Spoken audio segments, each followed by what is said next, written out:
So we're going to talk about HRS, hepatorenal syndrome, and management. So before we start about the management of hepatorenal syndrome, I'm just going to revise the basic concept of cirrhosis and hepatic decompensation.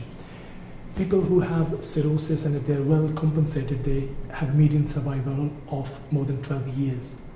But if they decompensate, then this survival can reduce to up to 2 years. What is hepatic decompensation? If a patient develops either variceal bleed, hepatic encephalopathy, or ascites. It is important to recognize this because if management is not initiated at this stage, these patients can further decompensate, and that can cause life-threatening problems.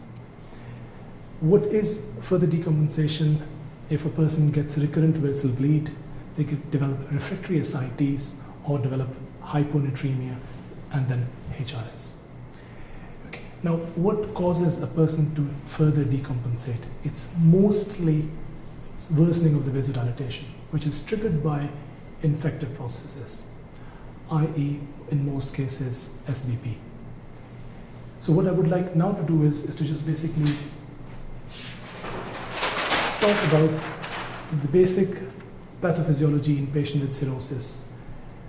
Can I get Megan, you to do? Yeah. So you're going to start with your liver cirrhosis, which is going to cause scarring, and that's going to cause your intrahepatic resistance to increase. And following on from that, you then end up with your portal hypertension, and this is going to cause a big buildup of pressure, and you're going to get your splenic vasodilation. This is going to cause a decrease in your arterial blood volume, which is going to activate your humoral system. So you get your sodium retention, your water retention, and your renal vasoconstriction. All of these are going to cause your refractory ascites, hyponatremia, and your hepatorenal syndrome, and obviously your ascites as well.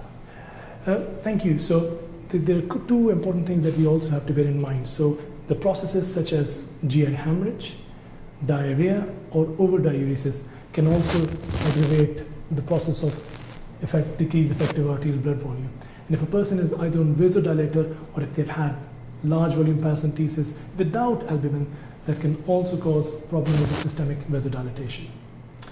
So now we're going to talk about the management of hepatorenal syndrome. It is quite important to distinguish the renal problems that a patient with cirrhosis develop, especially in an acute setting. There are three things that we have to focus on, but mostly it's the pre-renal AKI which is the major concern, as it happens in up to two-thirds of patients.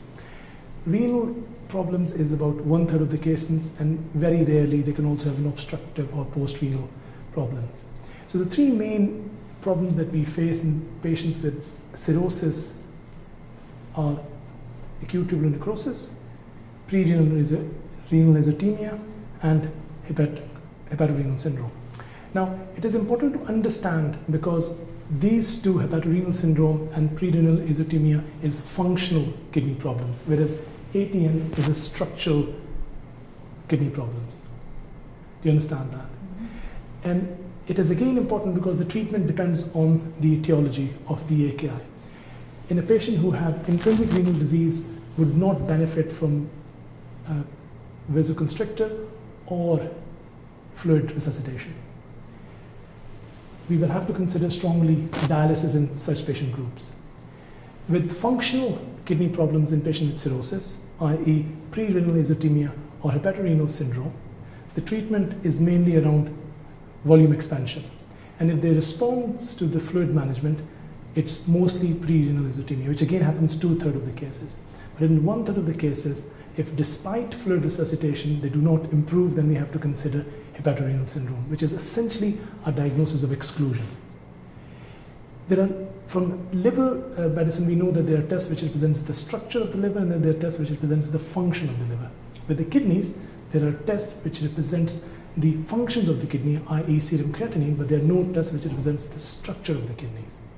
And therefore it becomes difficult to diagnose this condition, i.e. therefore this is a diagnosis of exclusion. Are you with me? Mm-hmm. Okay. If AKI in a patient and we've excluded ATN and they have not responded to the fluid, it is likely hepatorenal syndrome. And in that setting, the treatment that involves is essentially human albumin solution and terlipressin, which is a vasoconstrictor. Clear so far? Good. Okay.